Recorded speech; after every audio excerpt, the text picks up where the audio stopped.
Hello students, this is Sriram info all India government jobs అండి. ప్రతి government job notification release అవగానే మన ఛానల్లో పోస్ట్ చేయడం జరుగుతుంది. ఇంకా మన ఛానల్ ఎవరైనా సబ్స్క్రైబ్ చేసుకోకపోతే సబ్స్క్రైబ్ చేసుకొని బెల్ ఐకాన్ ఆన్ చేసుకొని పెట్టుకుంటే నా ప్రతి అప్డేట్ అనేది మీకు నోటిఫికేషన్ ద్వారా వస్తుంది. అలాగే మన టెలిగ్రామ్ ఛానల్లోని వాట్సాప్ ఛానల్లోని మీరు జాయిన్ అయినట్టయితే ఫాస్ట్ అప్డేట్స్ అనేవి మీకు వస్తుందండి. Job information, exam dates, result dates and previous question papers కూడా నేను అందులో సెండ్ చేస్తాను. మీకు వాట్సాప్ ఉంటే వాట్సాప్ ఛానల్లో జాయిన్ అవ్వండి, టెలిగ్రామ్ ఉంటే టెలిగ్రామ్ ఛానల్లో జాయిన్ అవ్వండి. లింక్ అనేది కింద డిస్క్రిప్షన్లో ఉందండి. హలో స్టూడెంట్స్, ఇప్పుడు మనకు వచ్చేసి union public service commission UPSC నుంచి చాలా మంచి గవర్నమెంట్ జాబ్స్ అయితే రిలీజ్ అయ్యండి. 1000+ వేకెన్సీస్ అయితే ఉన్నాయి. ఇందులో వచ్చేసి మనకి ఐపీఎస్ గ్రూప్ ఏ అని చెప్పేసి చాలా పోస్టులకు అయితే రిక్రూట్మెంట్ చేస్తున్నారు. ఇది వచ్చేసి మనకి యూపీఎస్సీ అఫీషియల్ వెబ్సైట్ అండి. మనకి నోటిఫికేషన్లోని చాలా డీటెయిల్స్ అయితే మనకి ప్రొవైడ్ చేశారు. మన ఎడ్యుకేషన్ క్వాలిఫికేషన్ ఏంటి, అలాగే ఎగ్జామ్ సెంటర్స్ ఎక్కడి నుండి వస్తాయి, సిలబస్ ఏంటి, ఏ టాపిక్స్ నుండి వస్తాయి అని చెప్పేసి చాలా క్లియర్ కట్గా ఇచ్చారు. ఇందులో మీకు ఇంపార్టెంట్ అయినవి మార్క్ చేసి ఈ నోటిఫికేషన్లో క్లియర్గా ఎక్స్ప్లెయిన్ చేస్తానండి. అండ్ నెక్స్ట్ ఎలా అప్లై చేసుకోవాలి, అప్లికేషన్ ప్రాసెస్ కూడా నేను లాస్ట్లో క్లియర్గా ఎక్స్ప్లెయిన్ చేస్తాను. మీరు వీడియో ఎక్కడ స్కిప్ చేయకుండా లాస్ట్ వరకు చూడండి. వీడియో నచ్చితే లైక్ చేయండి, అలాగే మీ ఫ్రెండ్స్ కూడా షేర్ చేయండి. ఇన్ఫర్మేషన్ అనేది వాళ్ళకి కూడా యూజ్ అవుతుంది. ఇప్పుడు నోటిఫికేషన్ చూసుకున్నట్టయితే మనం ఇంపార్టెంట్ డేట్స్ చూడండి. Last date of online application వచ్చేసి మనకి 5th March 2024 లోపు అయితే మనం అయితే అప్లై చేసుకోవాల్సి ఉంటుందండి. ఇది వచ్చేసి మనకి 14th February 2024 అయితే మనకి రిలీజ్ అవ్వడం జరిగింది. వేకెన్సీస్ డీటెయిల్స్ చూసుకున్నట్టయితే మనకి చూడండి, ఇండియన్ అడ్మినిస్ట్రేటివ్ సర్వీస్ అని, ఇండియన్ ఫొరెన్సిక్ సర్వీస్ అని, ఇండియన్ పోలీస్ సర్వీస్ అంటే ఐపీఎస్ అండి, అలాగే Indian defence account service group A అని చెప్పేసి ఇవన్నీ వచ్చేసి మనకి డిఫరెంట్ స్ట్రీమ్స్ లో అయితే వేకెన్సీస్ తెస్తున్నారండి. టోటల్ వేకెన్సీస్ చూసుకున్నట్టయితే 1056 వేకెన్సీస్ అయితే రిలీజ్ చేశారండి అప్రాక్సిమేట్లీ. అండ్ నెక్స్ట్ దీంట్లో మనకి 40 వేకెన్సీస్ అనేవి మనకి పీడబ్ల్యూబీడీ కేటగిరీకి ఇచ్చారు. అలాగే 6 వేకెన్సీస్ అనేవి బ్లైండ్నెస్ అండ్ లో విజన్ కి, 12 వేకెన్సీస్ అనేవి హార్డ్ హీరింగ్ ఉంటారు కదండి వాళ్ళకి. అండ్ నెక్స్ట్ వచ్చేసి 13 వేకెన్సీస్ అనేవి మల్టిపుల్ డిజేబిలిటీస్ ఉంటారు కదండి ఆ పర్సన్స్ కి మనకైతే కేటాయించారు. ఎలిజిబిలిటీ కండిషన్స్ చూసుకున్నట్టయితే all Indian citizens are eligible అండి. అండ్ నెక్స్ట్ వచ్చేసి మనకి ఏజ్ లిమిట్ అండి. 21 years నుంచి 32 years ఉన్న వాళ్ళు ఎవరైనా సరే దీనికి ఎలిజిబుల్ అండి. అండ్ నెక్స్ట్ ఏజ్ రిలాక్సేషన్ కూడా ఉంటుంది. 1992 నుంచి 2003 ఈ ఇయర్ మధ్యలో ఎవరైతే పుట్టిన వాళ్ళు ఉంటారో వాళ్ళు అప్లై చేసుకోవచ్చు అని మనకి ఇయర్ మెన్షన్ చేశారండి. అండ్ నెక్స్ట్ ఏజ్ రిలాక్సేషన్ చూసుకున్నట్టయితే 5 years ఫర్ SC/ST క్యాండిడేట్స్ అండి, 3 years for OBC and 3 years for defence సర్వీస్లో ఎవరైతే వర్క్ చేసిన వాళ్ళు ఉంటారో వాళ్ళకి 3 years ఏజ్ రిలాక్సేషన్ అనేది మనకి డివైడ్ చేశారు. ఎడ్యుకేషన్ క్వాలిఫికేషన్ డీటెయిల్స్ చూసుకున్నట్టయితే a candidate must hold a graduate degree of any of the university అని చెప్పేసి మనకి ఇచ్చారు. అంటే డిగ్రీ హోల్డర్స్ ఎవరైనా సరే దీనికి అప్లై చేసుకోవచ్చు అండి. బీఎస్సీ, బీకామ్, బీటెక్, బీఈ అందరూ అప్లై చేసుకోవచ్చు. మనకి ఇక్కడ Note 1 అని ఇచ్చారు కదండి. ఇందులో మనకి ఇంపార్టెంట్ పాయింట్ ఏంటో చెప్తాను. ఏంటంటే ఎవరైతే ఫైనల్ ఇయర్ స్టూడెంట్స్ ఉంటారో వాళ్ళు కూడా దీనికి అప్లై చేసుకోవచ్చు అని చెప్పేసి మనకి ఇచ్చారు.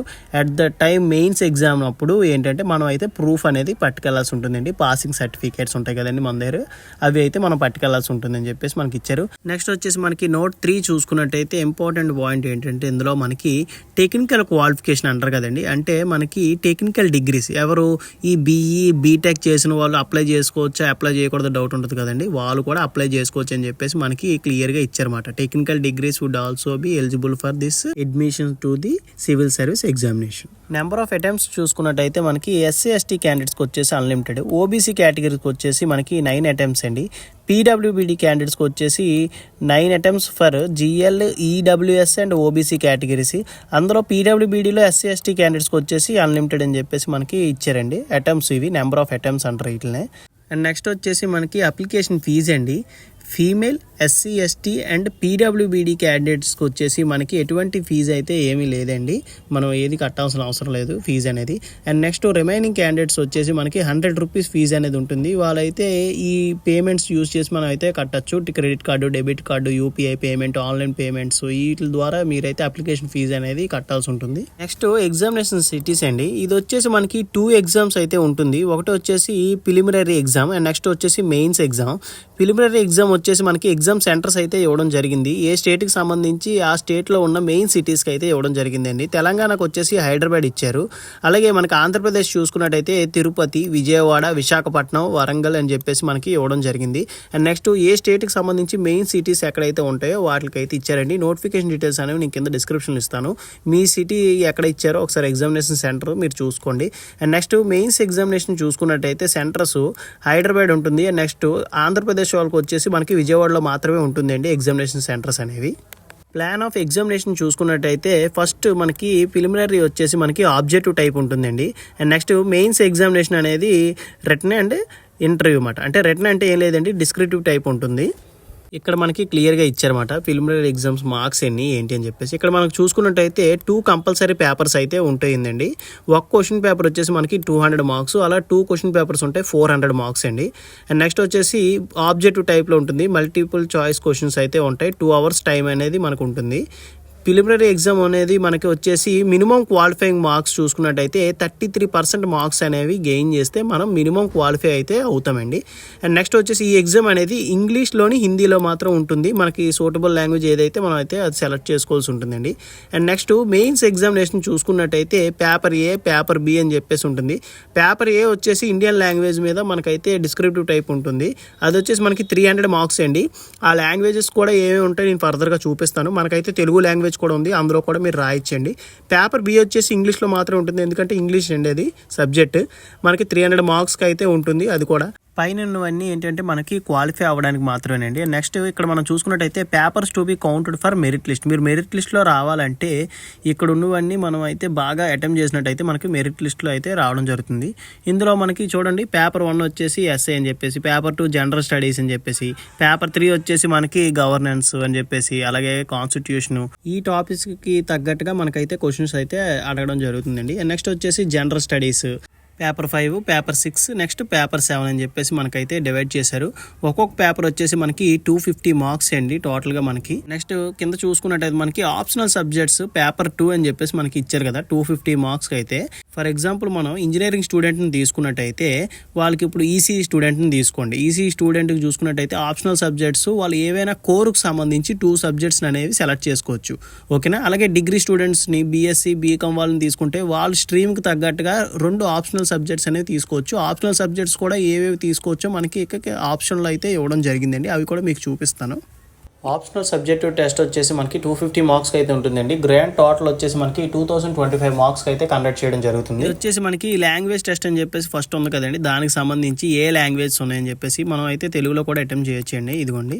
అండ్ నెక్స్ట్ వచ్చేసి optional subjects for main examination చూసుకున్నట్టయితే చూడండి civil engineering, economics, electrical engineering చెప్పేసి టోటల్గా మనకి చాలా స్ట్రీమ్స్ అయితే డివైడ్ చేశారు. ఏ స్ట్రీమ్కి తగ్గట్టు వాళ్ళైతే ఏంటంటే ఆ సబ్జెక్ట్ని మనం అయితే ఆప్షనల్గా సెలెక్ట్ చేసుకొని దానిలో మనం అయితే స్కోరింగ్ చేసే అవకాశం అయితే మనకి చాలా ఉందండి.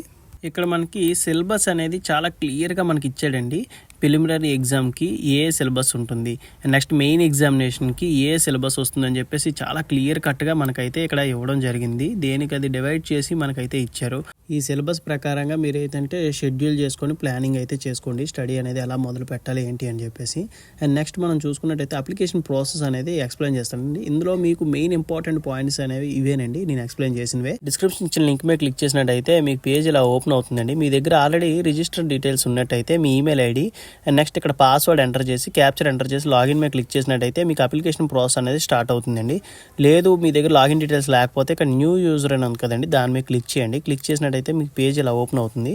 ఇక్కడ మీరు ఫస్ట్ ఏంటంటే మీ 10th క్లాస్ మార్క్ లిస్ట్ మీద మీ నేమ్ అయితే ఎలా అయితే ఉందో అలాగే సేమ్ యాజ్ టీజ్గా ఎంటర్ చేయండి. క్యాపిటల్ లెటర్స్ ఎలా అయితే ఉన్నాయో, నెక్స్ట్ స్పేస్ ఏ లెటర్స్కి మధ్యన స్పేస్ ఉందో సేమ్ యాజ్ టీజ్గా ఎంటర్ చేయండి.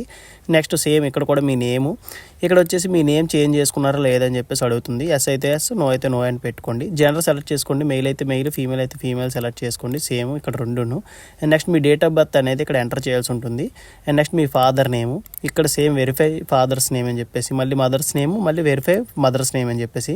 ఇక్కడ మైనారిటీ స్టేటస్ మీరు నో అయితే నో, ఎస్ అయితే ఎస్ అని పెట్టండి. ఎస్ పెట్టిన వాళ్ళు ఏంటంటే ఇక్కడ ముస్లిమా, క్రిస్టియనా, సిక్కిమా, బుద్ధిస్ట్ అని చెప్పేసి ఇవైతే సెలెక్ట్ చేసుకోవాల్సి ఉంటుంది.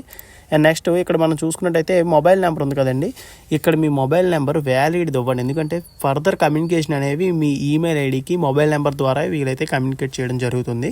అండ్ నెక్స్ట్ వచ్చేసి మనకి ఏంటంటే 10th class board examination roll number అయితే ఇక్కడ ఎంటర్ చేయాల్సి ఉంటుందండి. మన 10th క్లాస్ మార్క్ లిస్ట్ మీద ఉంటుంది కదండి రోల్ నెంబర్ అనేది, అక్కడ క్లియర్గా ఎంటర్ చేయండి. అండ్ నెక్స్ట్ సెక్యూరిటీ క్వశ్చన్ అనేది మనం క్రియేట్ చేసుకోవాల్సి ఉంటుందండి. ఎందుకంటే ఫర్దర్గా మనం పాస్వర్డ్ మర్చిపోయినా ఏమైనా మన అకౌంట్లో డిఫాల్ట్గా మనం ఏదైనా మర్చిపోయినా మనం మళ్ళీ వెనక్కి తీయచ్చు అన్నమాట ఈ పాస్వర్డ్ ద్వారా. మీరైతే ఇక్కడ పాస్వర్డ్ అనేది క్రియేట్ చేసుకోండి, సెక్యూరిటీ కోడ్ అనేది. అండ్ నెక్స్ట్ వచ్చేసి మనకి క్యాప్చర్ ఎంటర్ చేసి సబ్మిట్ మీద క్లిక్ చేసినట్టయితే మీ యూజర్ డీటెయిల్స్ అనేవి మీ మెసేజ్కి మెయిల్ ద్వారా మీకు అయితే వస్తుందండి. ఆ డీటెయిల్స్ యూజ్ చేసుకొని మీరు లాగిన్ అవ్వచ్చు. ఇదిగోండి ఇక్కడ చూసినట్టయితే మీ ఈమెయిల్ ఐడి ద్వారా కానీ మొబైల్ నెంబర్ ద్వారా కానీ లేదా ఓటీఆర్ ఐడి ద్వారా కానీ మీరైతే లాగిన్ అవ్వచ్చండి. క్యాప్చర్ ఎంటర్ చేసి లాగిన్ చేసినట్టయితే మీకు లాగిన్ అవుతుంది. తర్వాత మీ డాష్ బోర్డ్లోని యాక్టివ్ నోటిఫికేషన్ అయితే ఉంటుంది. దాని మీద క్లిక్ చేసినట్టయితే మీకు నోటిఫికేషన్లోని ఎలా అప్లై చేసుకోవాలి జనరల్ ఇన్స్ట్రక్షన్స్ అవన్నీ ఓపెన్ అవుతాయి అన్నమాట. అండ్ నెక్స్ట్ ఈ నోటిఫికేషన్లో కానీ అప్లికేషన్ ప్రాసెస్లో కానీ మీకు ఇంకా ఏమైనా డౌట్ ఉంటే నాకు కింద కామెంట్ బాక్స్లో కామెంట్ చేసినట్టయితే మీకు ఖచ్చితంగా నేనైతే రిప్లై ఇస్తానండి. Thank you so much for watching video. Keep supporting me video నచ్చినట్టయితే లైక్ చేయండి, మీ ఫ్రెండ్స్తో కూడా షేర్ చేయండి. ఇన్ఫర్మేషన్ అనేది వాళ్ళకి కూడా యూజ్ అవుతుంది.